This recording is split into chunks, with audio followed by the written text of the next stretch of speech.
Auzubillahi minash shaitanir rajim. Bismillahir Rahmanir Rahim. Assalamu alaikum viewers. I'm your host FAIZA NAQVI. With a prayer, may Allah keep you all safe, healthy, and blessed, and may Allah hasten the appearance of Imam of our time and fill this world with peace and justice, inshallah. Today, the topic we are about to discuss is related to our current situation, post-election, post-US election situation what's going on in the world right now, especially Joe Biden recent move of giving the green signal to Ukraine to use the missile, US-made missile in Russia. How is it escalating situation in the region over there, and what he is trying to achieve through that? And in other way, he is also as his last ditch appeal for other countries, he's trying to make an appeal everyone should try to help towards the ceasefire in Gaza especially, and ending the war in Ukraine. So how his actions are creating a connection between his words. So what he is trying to achieve and what kind of legacy he is going to leave after leaving his office. And secondly, we will also look into the situation in Gaza, Lebanon, and what is going on over there, and how relentless firing from through helicopters and bombing, and affecting hundreds of people in refugees camps. And there is so much humanitarian chaos going on as well. There is no food, and even the trucks which are coming in there are being looted over there. So what is situation on in that regard as well? We will try to look into it as well. We will move on to our guest and we'll see the situation in deeper context. We do have Khalid Mahmood Chauhan, who is politician and activist as well. Assalamu alaikum. Hello, good evening. And we do have Farah Hughes with us. He is activist, journalist, and author. Welcome to the show. I'm really grateful for you both to be on the show. Really honored to have you. First of all, Farah, I would move on to you and would like to understand the first of all current situation in regarding Gaza, because there is so much humanitarian crisis going on, and relentless bombing and stuff like that is also going on. They are under so much stress, physically, mentally, emotionally. They don't have food, and people who are searching for the bodies of their loved ones from the debris, the helicopters were firing bombs and stuff like that. So what are your thoughts on the current situation which is going on in Gaza and the humanitarian crisis? What sort of help they really need, and everyone what we can do about it, for example? Well, I think it's very important if we look at things in totality. What we're seeing in northern Gaza is ethnic cleansing. It's not that long ago that the UN, UNRWA and other concerned international bodies were talking about a potential famine in the north of Gaza. Now, this is a man-made famine. This is because the Zionist apartheid regime will not allow in food trucks, it won't allow in medicine, it won't allow in water, it won't allow in fuel. It's not that long ago where they were actually talking about somewhere between 350,000 and 400,000 Palestinians being in food insecurity, which is a kind of bureaucratic term for starvation. And now we're talking about 90 to 95,000 Palestinians still resident within northern Gaza. So in effect, the Israelis in the last 2 to 3 months have already forced out somewhere between 250 and 300,000 Palestinians from northern Gaza. If we look at what happened in the hospital recently, they attacked the hospital. They arrested many of the surgeons, nurses and technicians. They forced people who were in intensive care units to be moved further south in Gaza to continue with their vital medical interventions in order to save their lives. So what we have in northern Gaza and across the whole of the Gaza Strip is total war. They intend to turn Gaza into a car park.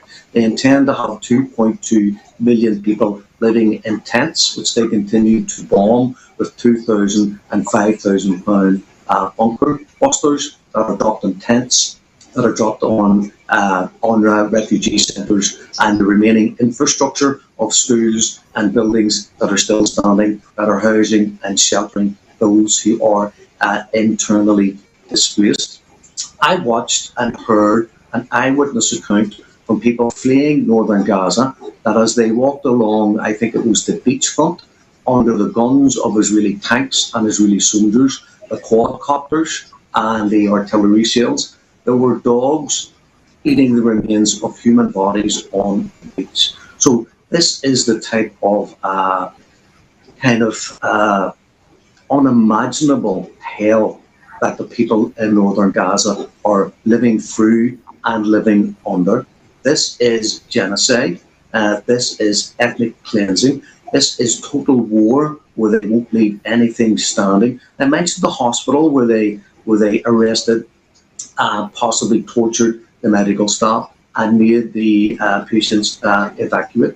That hospital was then given some minimal medical supplies, which were then stored on the third floor of the hospital, which was then bombed by the Israelis. Now, the Americans said last month that they would give them 30 days to improve the amount of human aid that was being, and food deliveries that was going into Gaza.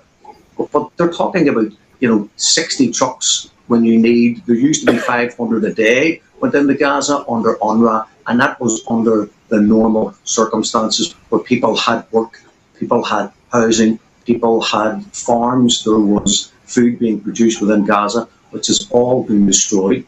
So we've gone from 500 trucks a day to 60 trucks a day. And just in conclusion, I'm a director of Palestine Aid, that's a registered charity here in the north of Ireland.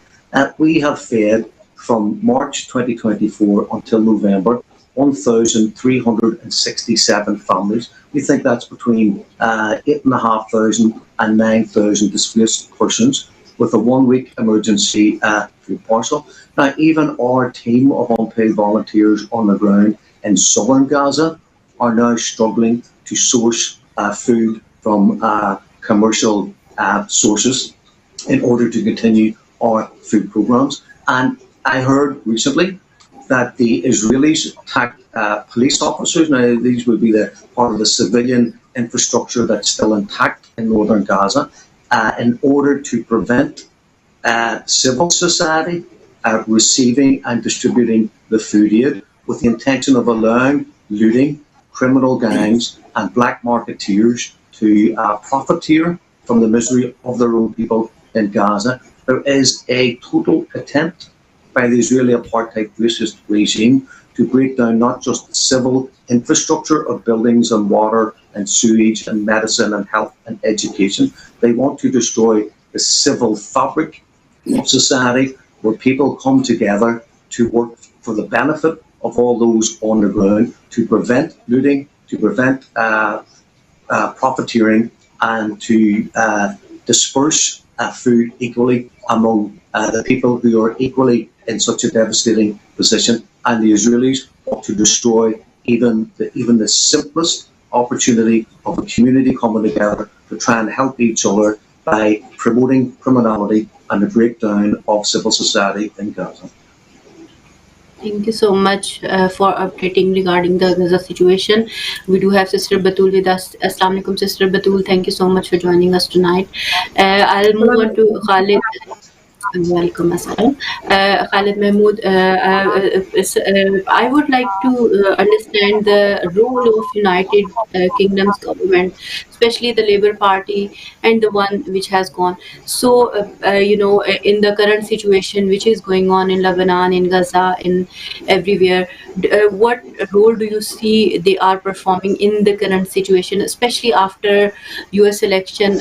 Because apparently looks like that United Nations is, UK is the vessel for United Nations, which it use the way it wants to meet his ends or meet his objectives and stuff like that. So, you may shed a better light on that, in especially the situation regarding Gaza, Lebanon, and then if we look at the situation in Ukraine, we can say that they are trying to what is their role and how they can improve that, and do you see any difference in that, or it's just the same as it was before? I think to begin with, I should just add to the harrowing facts that has been talking about, that if anything, it's worse than the harrowing that Kara's been talking about. In my lifetime, now in my mid-60s, in my lifetime... I'm sorry to cut you here. If you can speak a bit louder, because I can't hear you properly. Yeah. Okay.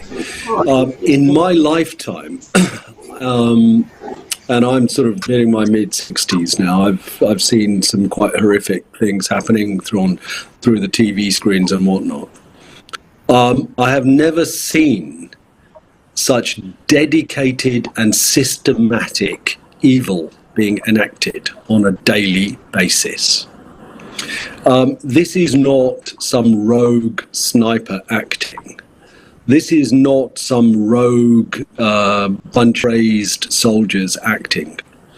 This is a planned evil campaign acted out every single day against defenseless civilians.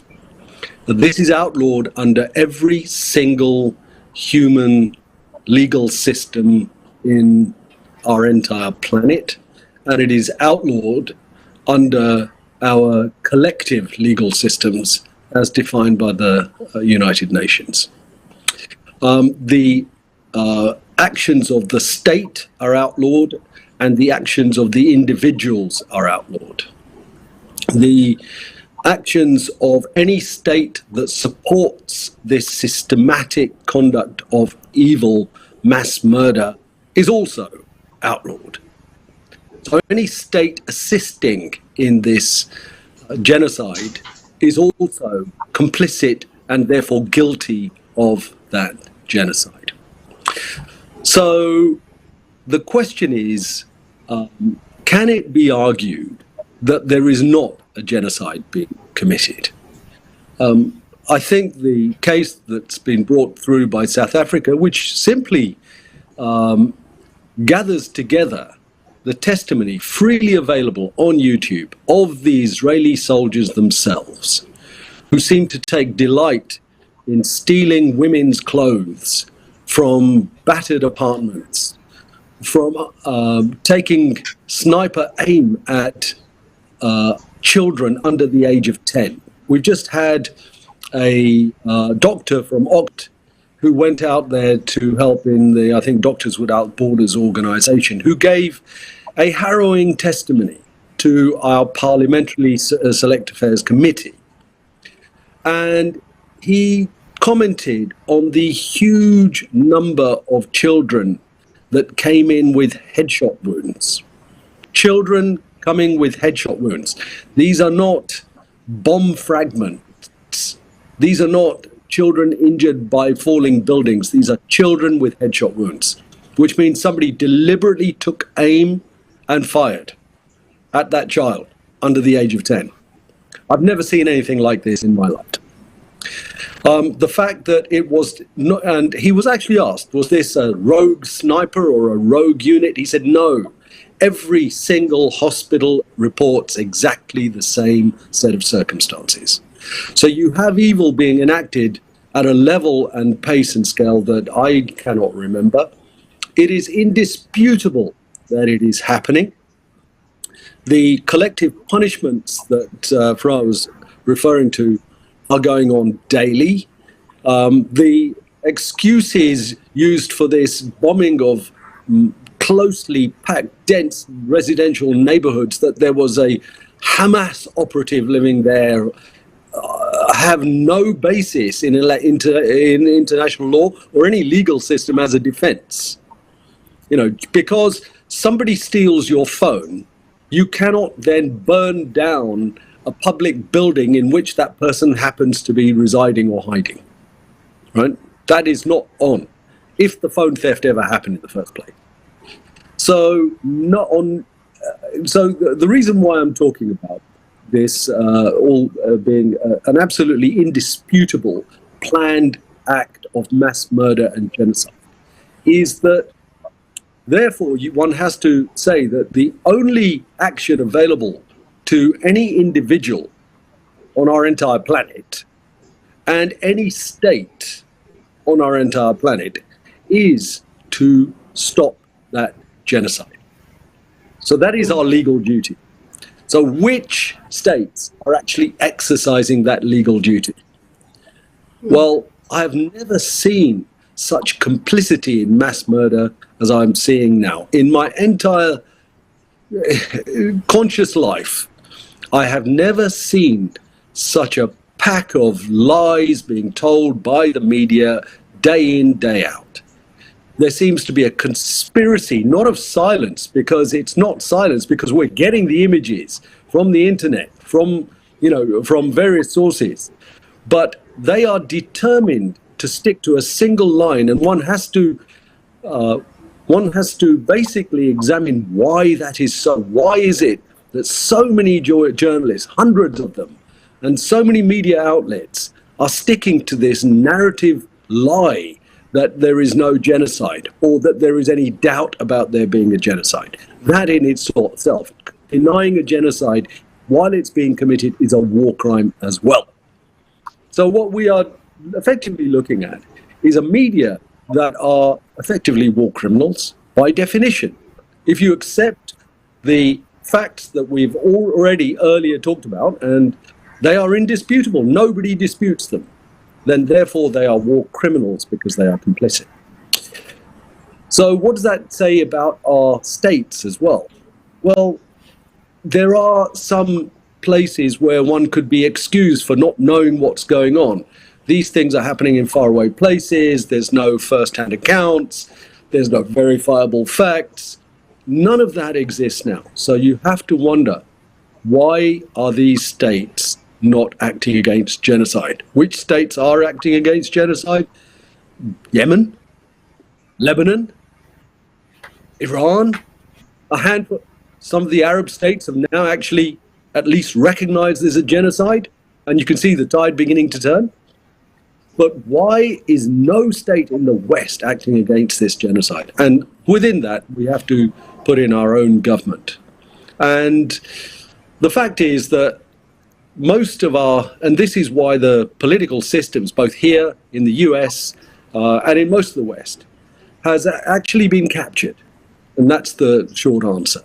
It's actually been captured by a number of elites that in no way represent the peoples of these countries. So if you look at the polls that exist in, Israel and what's happening there, and, you can see that the genocide actually portray the Israeli Zionist population. That is quite scary. You have a population supporting genocide and knowing that it's being committed.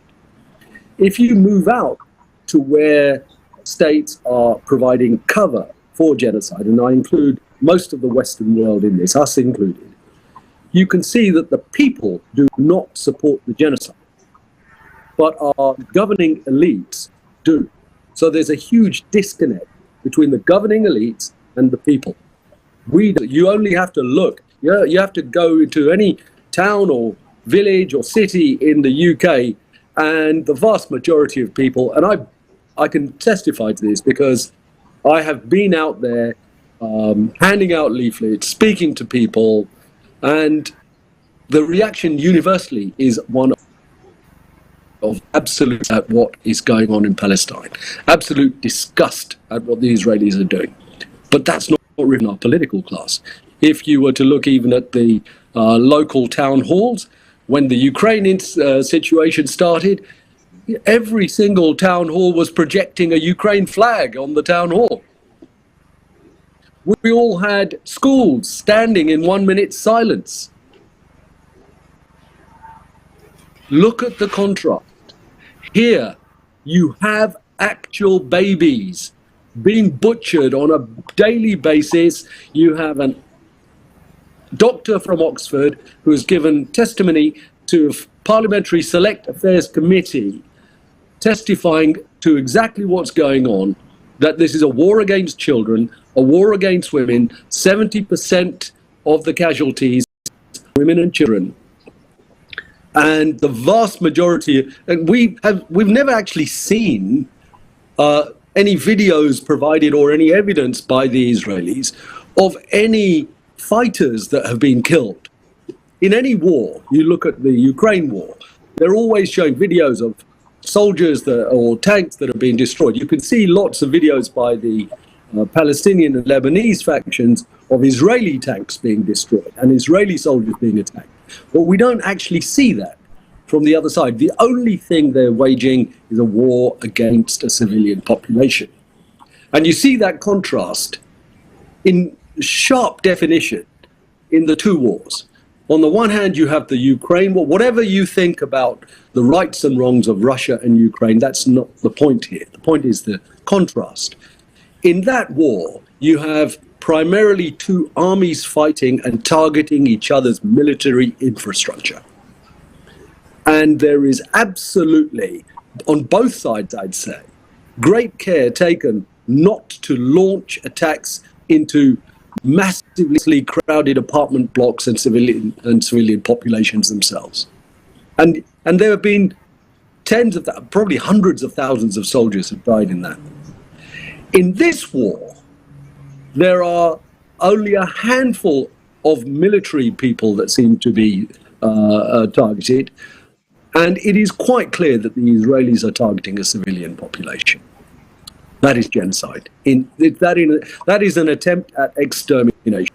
So the next question is, what do we do about it? Well, I think, as I say, by definition, if a state provides cover for genocide, then it is complicit.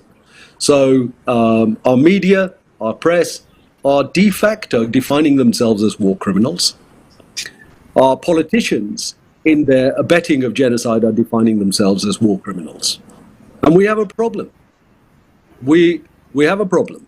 And we, the people, need to basically be loud and clear that we will not be complicit in these war crimes, that there will be a price to pay for people who are war criminals and are abetting genocide. There can be no other conclusion, because in our country, in our world, if we allow this kind of situation to persist, then where's the next one? And where's the one after that? And I think when in 10 years' time people come to look back at this, the people who are surrounding our elites, who are being coerced to go along with this complicity and abetting of genocide, they will be embarrassed. It will be like the apartheid South Africa situation, where as a youth and as a young man, I remember campaigning and attending rallies and meetings against apartheid. And Margaret Thatcher basically declared us all basically outlaws, and the entire establishment, even the Labour Party establishment, the Liberal Party establishment, treated us as if we were some kind of lawless thugs. And now you can't find a single one of these people that will ever claim to have been anything but a fan of Mandela, who chained themselves to the railings to help free him. This is the situation. That these people cannot stand against us, but they are now. It means we have to work harder. Thank you so much. Sister Batul, I would move on to you now. As Brother Farah and Brother Khalid has explained some situation-related humanitarian crisis and the reasons and the situation which is going on in there, especially. So how do you see post-election situation, the kind of policy and the kind of legacy Joe Biden is going to leave when he would leave the office, if he left it? And the other thing is the Trump has given a statement like he would go after, for instance, the axis of resistance groups, for instance, who are fighting in there. And one of his nominee also has suggested and revealed, which was, I think so, his name was Mike Huck Abbey, who has given recent statement regarding that they will US will seek the like he won't seek the discussion between Iran and, for instance, US, but they will try to, like, obviously finish them off or whatsoever. So how do you see the situation going on? And in terms of Ukraine, when we look at the recent talks are going on about the missiles, US missile used from Ukraine to Russia, do you think it's going to escalate the situation and we can hit the World War III or something with this kind of situation which is going on at the moment? Or it's just a rumor thing and it's just a situation? Is it escalating but it won't go that far? So what is your analysis on current situation on these aspects? And Lebanon as well, I would like to talk about that as well, because we did discuss the situation, but Lebanon is not. Yeah, can I just check that you can hear me properly? And that's not an issue? Yeah, I can hear you. That's fine. Thank you. Yeah, okay, great. Yeah, so if we just start off a little bit on who Trump is. Trump is quite single-minded. He also exhibits, in many respects, the characteristic of someone who is a leader, in the sense that he has his say and his opinions, and he seeks to also impose his opinions. So when I look at those that he brings into positions of power or those around him in the cabinet, it has been the case in the past, and we've seen that in his first administration, that he sacked many of those that he first put in power, like Rex Tillerson, who was, the first Secretary of State during his first term. He removed him and then he put Mike Pompeo. So he seeks to put those who he believes is loyal to his strategy, as opposed to being dragged to anyone else's square.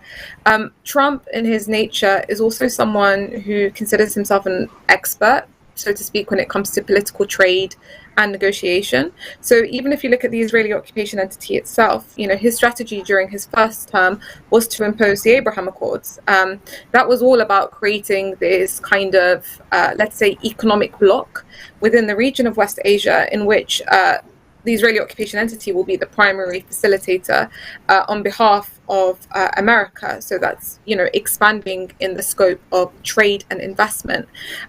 Where there is, the propensity to trade and to be successful in that, you see Trump putting his foot down.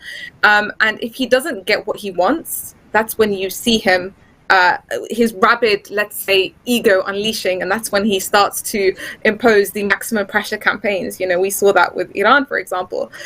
Trump wasn't a proponent of, he's not a proponent of direct military wars. And it's not like he didn't want an agreement with the Islamic Republic of Iran either. He actually wanted another version of the JCPOA that was on his terms. He didn't want Obama's JCPOA that was agreed, and the issue that he had was the fact that Iran wasn't having it, and Iran was like, no, we'll stick to our agreement. And then that's when he unleashed the maximum pressure. So Trump is of the kind that would be a complete and total catastrophe if the Israeli occupation entity was doing well, because he's the type that doesn't have a solution for the situation, so to speak. The deep state comes in and says, you know what, Israel's not doing well.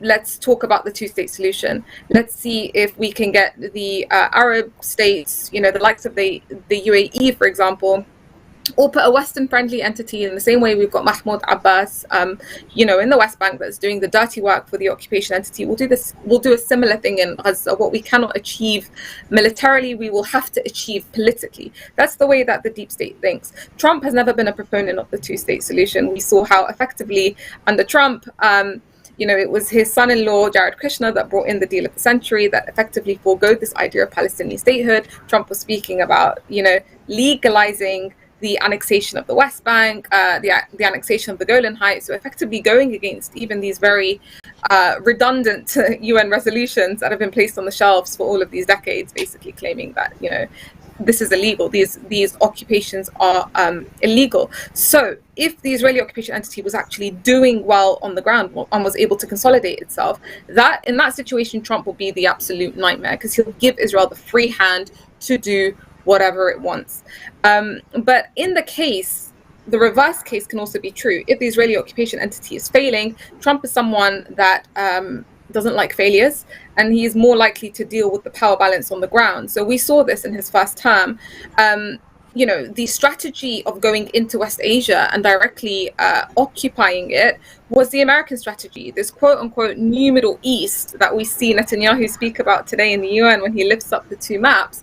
It's almost like America right now, especially with green lighting that escalation into Lebanon in September, is almost like signaling to the Israeli occupation entity, okay, show us what you have. This is almost like the last straw. Let's see what you're capable of. You talk about wanting to occupy further. Okay, well, let's see. We're giving you the free hand. We're giving you the unconditional, the unlimited supply of weapons and the green pass to escalate in Lebanon. You talk about wanting to go further and occupying Syria and Iraq and even to the Islamic Republic of Iran and threatening quote unquote regime change over there.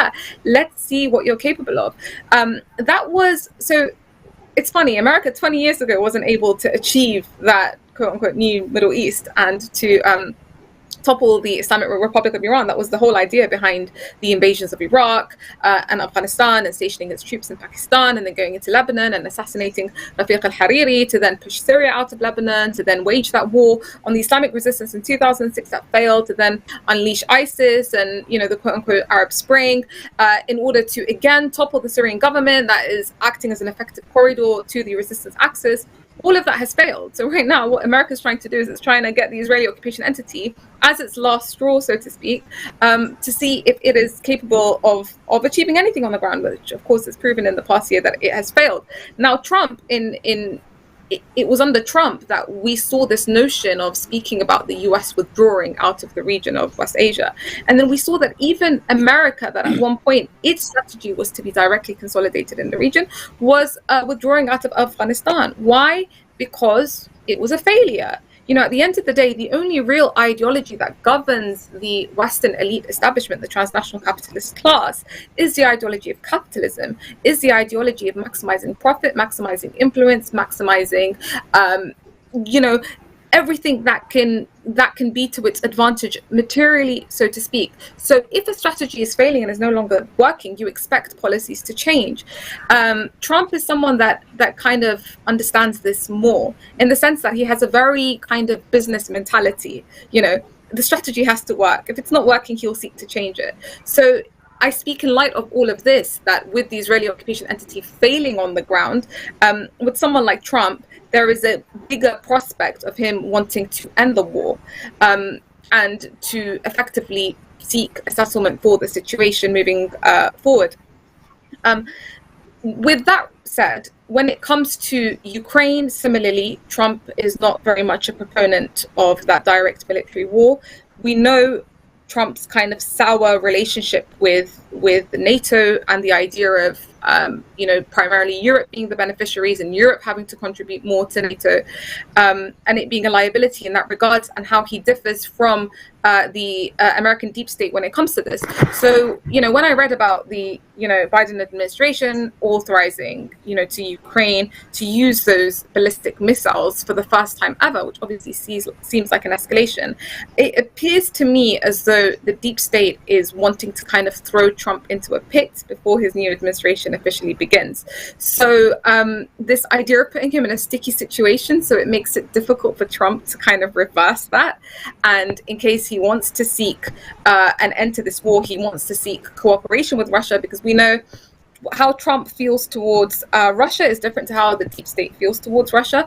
Trump is someone who might actually go more harder on China than the deep state would. Again, this is a reflection of his very kind of business way of thinking. It's like he looks at China, he looks at the GDP, he sees a direct competition on the market, and he says, okay, well, China is our existential threat. When it comes to Russia, when it comes to that kind of military strength and prowess, that's not as much of a threat to someone like Trump as it would be towards the deep state that has made Russia it's a core issue of it.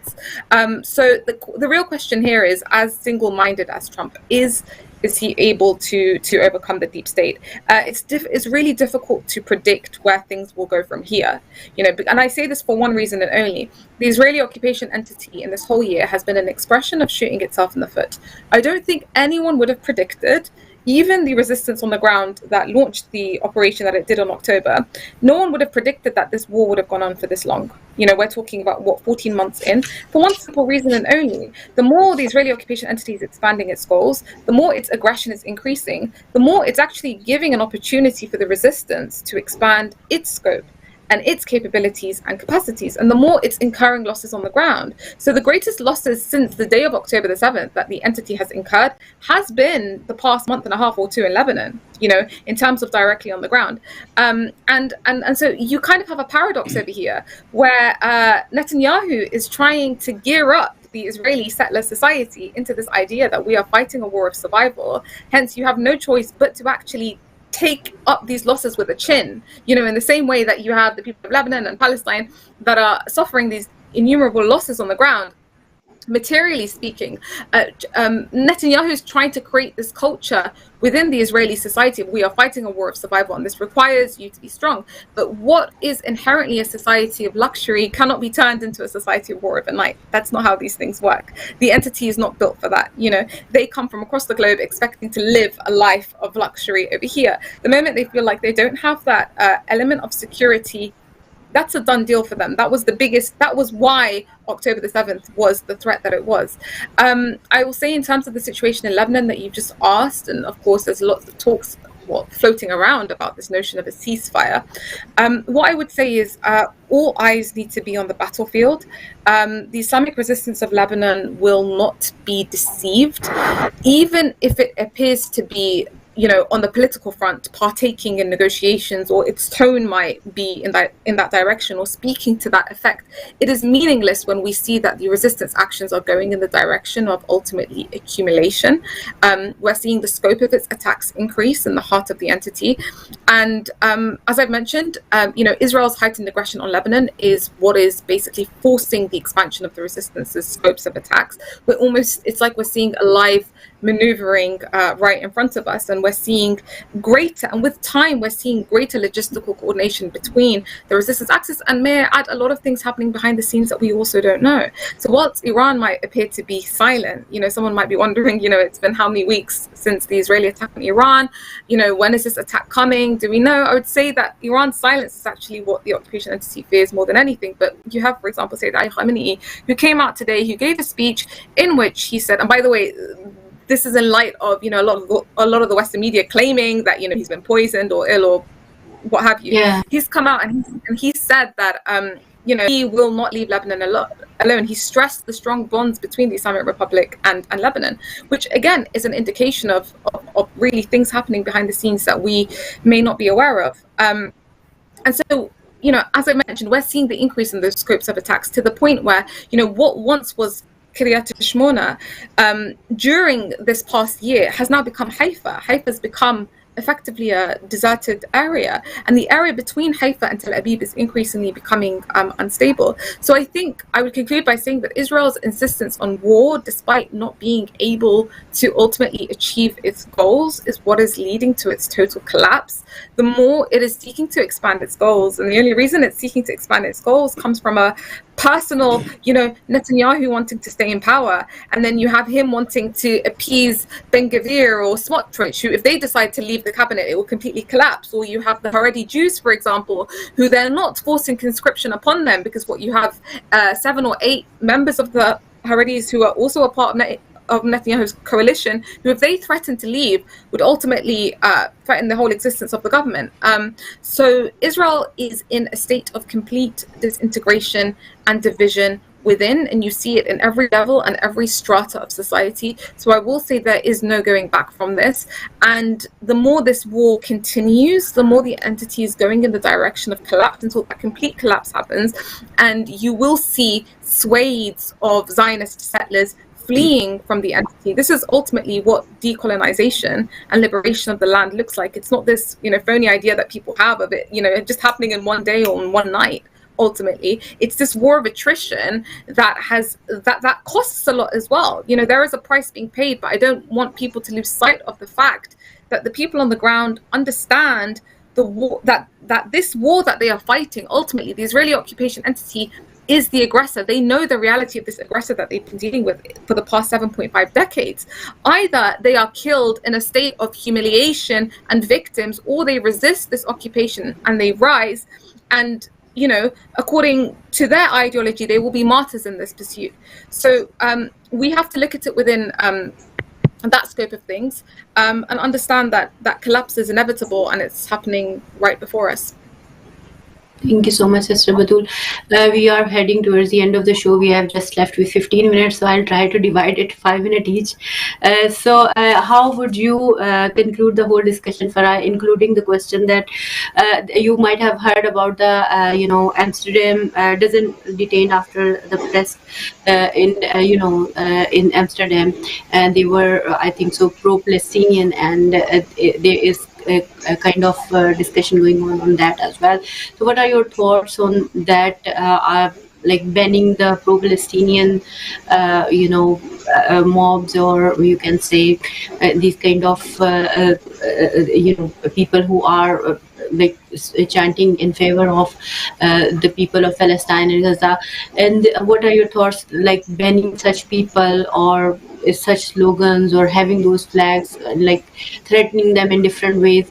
So what are your thoughts, what they are trying to achieve out of that, and how would you conclude whole discussion? And do you see any kind of escalation coming up in terms of Ukraine and Russia conflict? If you would like to add anything in conclusion.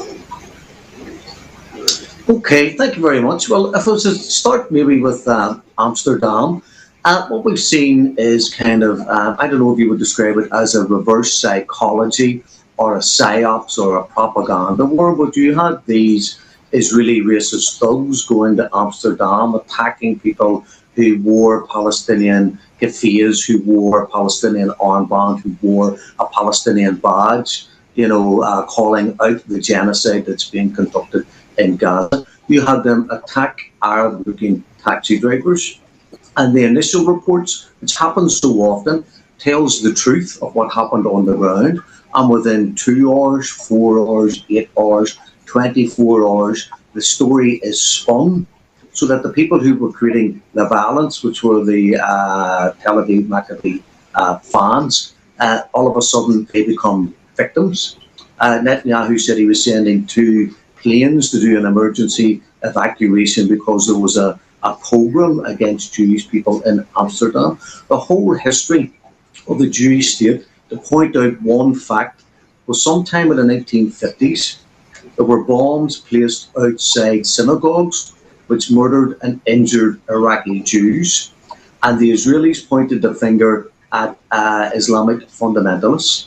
And when the Iraqi security operatives were able to investigate and detain the people involved in these outrageous, atrocious attacks upon Jewish people in Iraq, turned out to be connected to Mossad and turned out to be connected to the Jewish state. So they were carrying out false flag attacks in the 1950s in Iraq to make Iraqi Jews feel unsafe, and then invite them into Israel because they needed as many an influx of immigrants to come into Israel to build the demographics and to build the state going forward. So what happened in Amsterdam is a perfect example of how stories are turned around, how the truth is turned into a falsehood.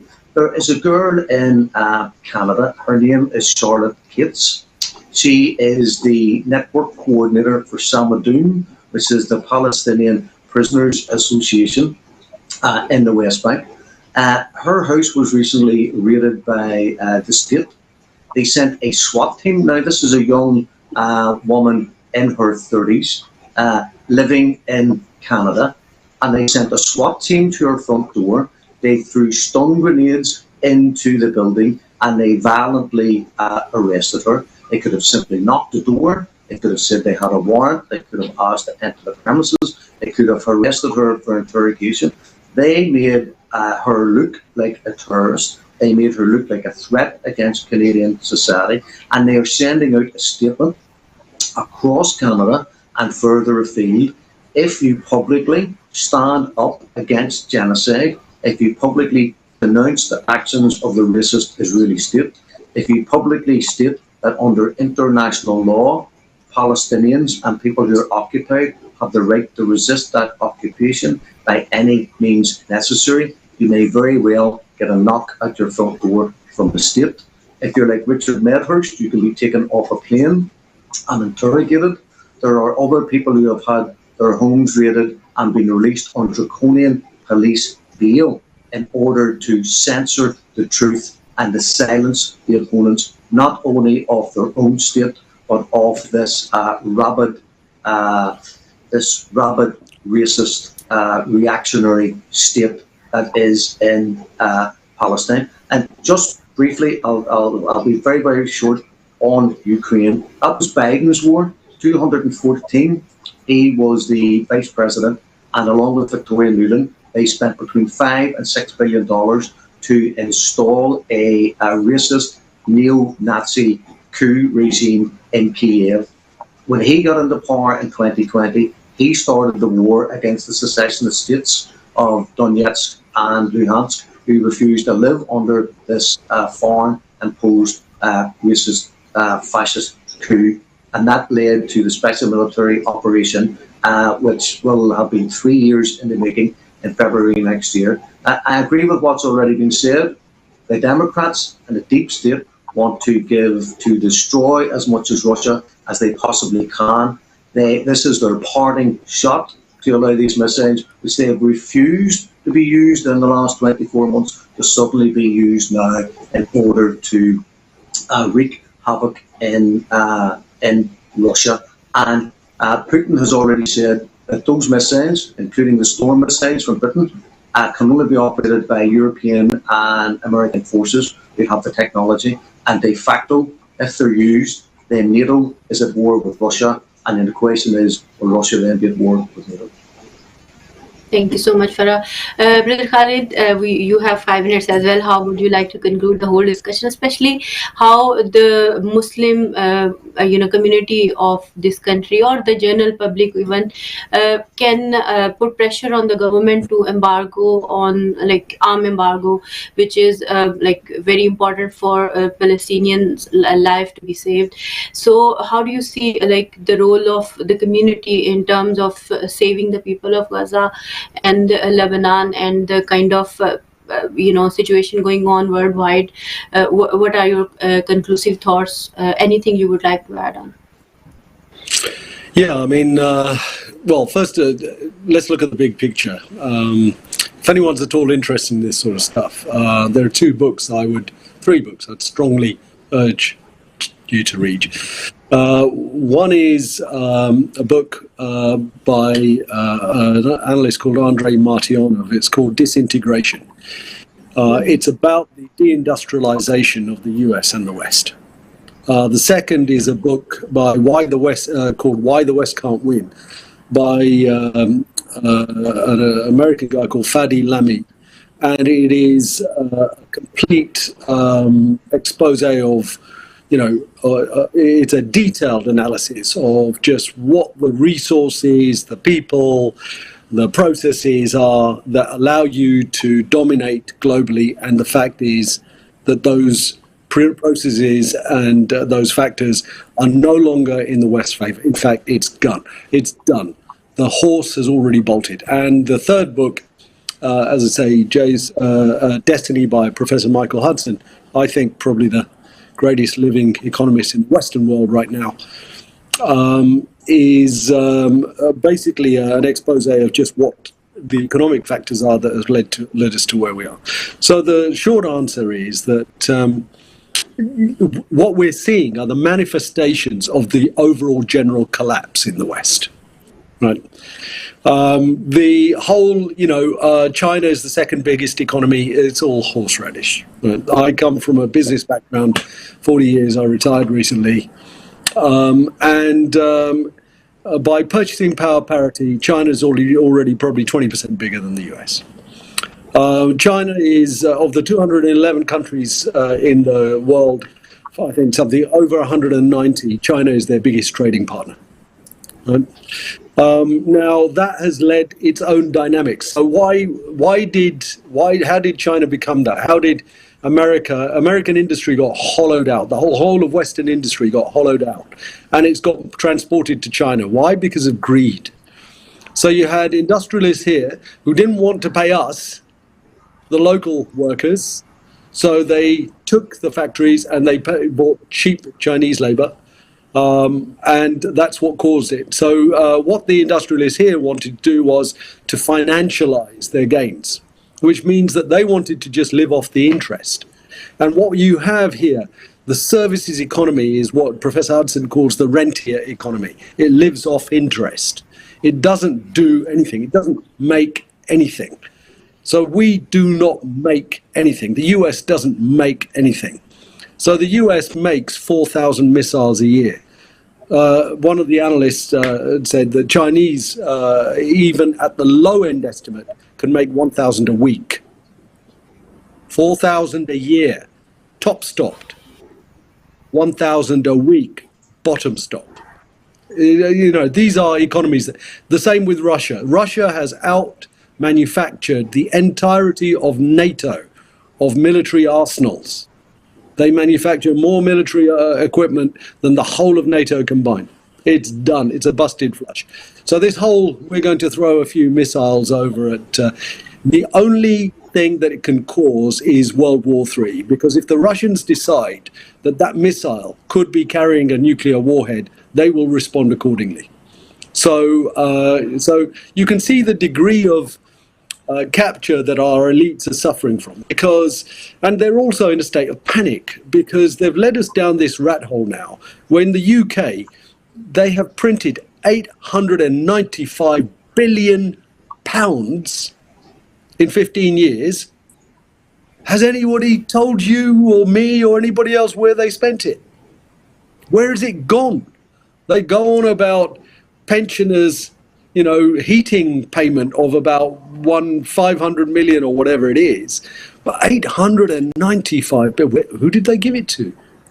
What was it used for? They could have cancelled everybody's mortgage debt in the UK. Imagine what that would have caused. We would have had 70% of our income available to spend on things that our factories made. They could have just cancelled that mortgage debt. They could have cancelled student debt. They could have built high-speed rail in those. So what we have is, and the same is true for the US, right? The defense industry is not so much an industry, it's a boondoggle. They don't manufacture anything. The Chinese have got a fraction of the defense spending that the US or the West has, and they have many, many times more capacity and capability. The same with Russia.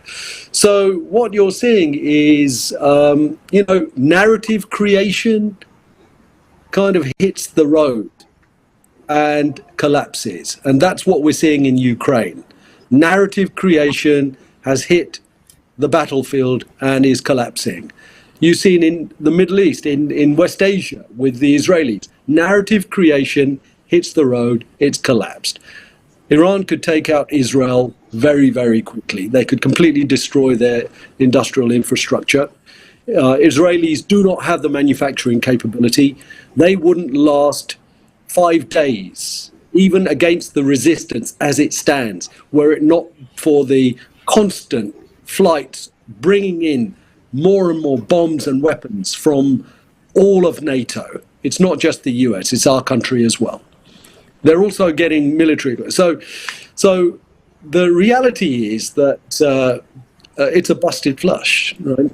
Our issue now in the UK is to reclaim our politics from politicians who are really clueless. I mean, they talk about the cost of living crisis as if it was something that, you know, God Almighty threw at us. It was because they cut ourselves off from cheap Russian energy.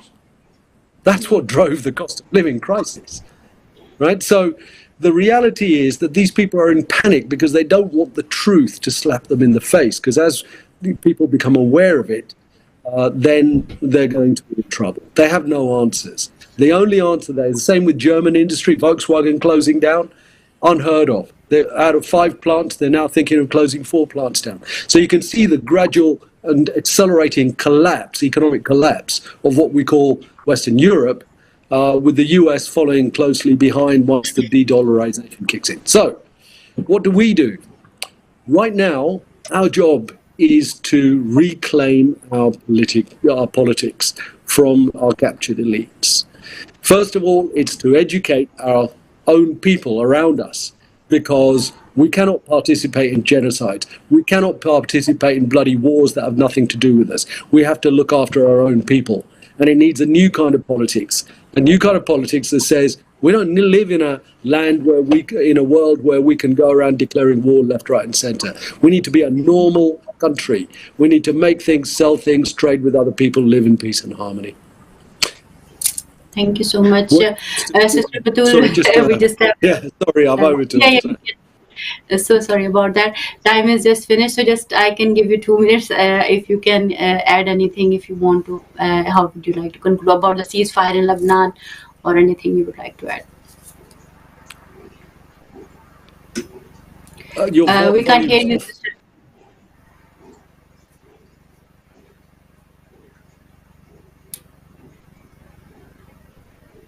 Yes, Sister, if you can. Can you hear me now? Now. Yeah, we can. Yeah, great. Okay, so I'll say in literally 30 seconds then. We are.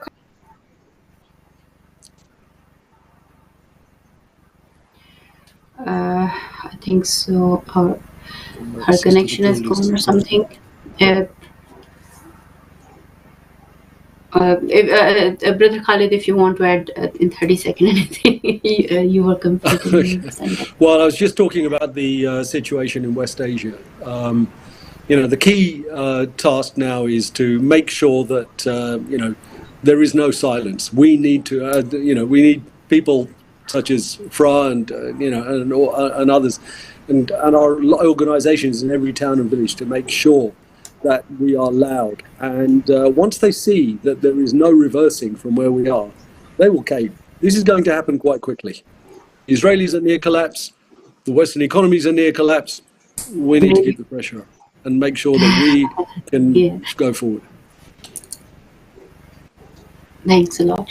And Sister Batul was with us as well. It's really honored to have you on the show on this important topic. And to the viewers, I would just add that we all need to work together to bring peace and justice on this earth. And for that matter, we need to help the truth come out. And we should all have to work together on that matter and do whatever we can in terms of supporting oppressed people of Gaza and Lebanon. We need to support them in every possible manner. Thank you so much for watching. I'll take a leave now. See you next week. Allah Hafiz.